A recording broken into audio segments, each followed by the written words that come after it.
I yield myself such time as they may consume. Without objection. Madam Speaker, as chairman of the Veterans Affairs Committee in the House of Representatives, I have been honored to bring bill after bill that will increase the privileges, the benefits, and say thank you to an even better degree for our nation's veterans. And this is another bill that will, in fact, do that, to say thank you to those who have served our nation. My distinguished colleague from Texas, Mr. Doggett, has introduced 466, the Wounded Veteran Job Security Act. His steadfast commitment to our men and women in uniform and this nation's veterans is to be commended. And I would yield as much time as he may consume to Mr. Doggett to explain the bill. Nice. Thank you very much, Chairman Filner, and thank you, Ranking Member Bozeman, for the leadership that each of you provide for those who have served our country.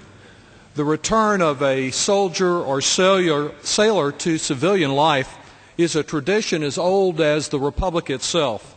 Just outside this House chamber in the great rotunda of the Capitol is a portrait of General George Washington resigning his command in the Continental Army at the close of the Revolution. In his farewell orders to his troops in November of 1783, he praised the brave men retiring victorious from the field of war to the field of agriculture. He urged his soldiers to participate in all the blessings which have been obtained and asked rhetorically, in such a republic, who will exclude them from the rights of citizens and the fruits of their labor? Washington reminded this Congress of its duty to support these new veterans. He said, so that the officers and soldiers may expect considerable assistance in recommencing the civil occupations. Well, today more than 34,000 of America's troops have been wounded as a result of their brave service in Iraq and in Afghanistan. Of these men and women, about 8,000 have suffered traumatic brain injuries, and another 1,200 have undergone amputation of a limb. Battlefield injuries like this don't end on the battlefield. And as General Washington long ago affirmed, neither should our commitment to these wounded warriors. When it comes to recovery, the road back to civilian life can be long and it can be difficult. Complications arise from amputations. They can force a veteran to return repeatedly to the Veterans Administration for medical care. Or what begins as a migraine may turn out to be a traumatic brain injury, requiring a battery of time-consuming tests. Even those veterans that live near a veterans facility find it difficult balancing their medical requirements with other demands on their time.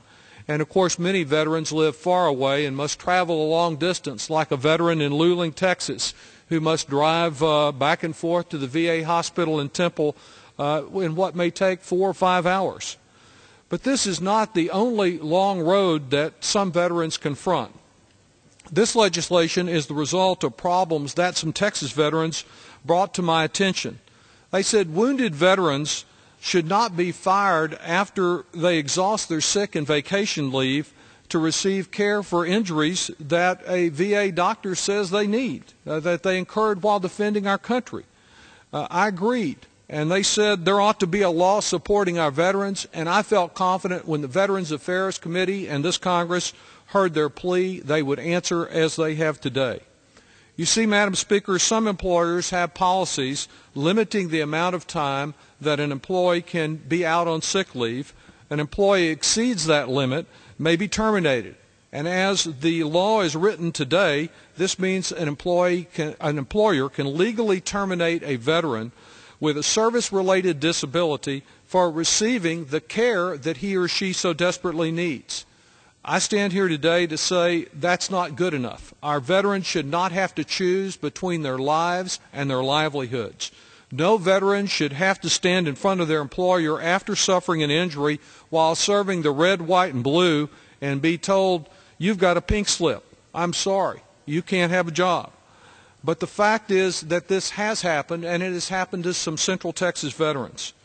In 1994, when the Congress passed and President Clinton signed the Uniformed Services Employment and Reemployment Rights Act to clarify and strengthen the Veterans Reemployment Act Rights Statute, its first purpose was to encourage non-career service in the uniformed services by eliminating or minimizing the disadvantages to civilian careers and employment which can result from such service.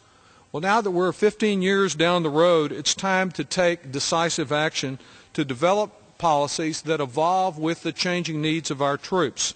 That's what the Wounded Veteran Job Security Act that we consider today, that I authored, seeks to accomplish.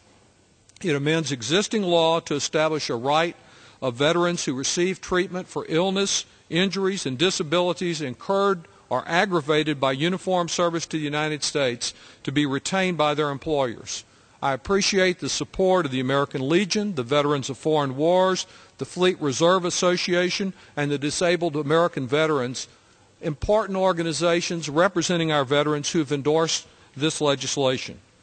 This legislation requires employers to retain a person who's absent from work because they're receiving medical treatment for a service-related injury or disability.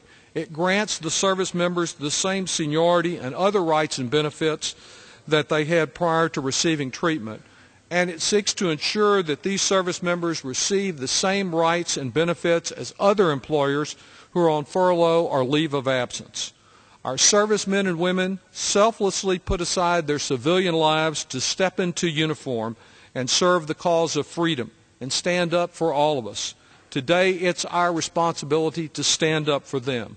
I urge my colleagues to support this legislation to ensure no American veteran ever has to choose between getting well and getting paid. I thank the leadership on the committee, and I yield back.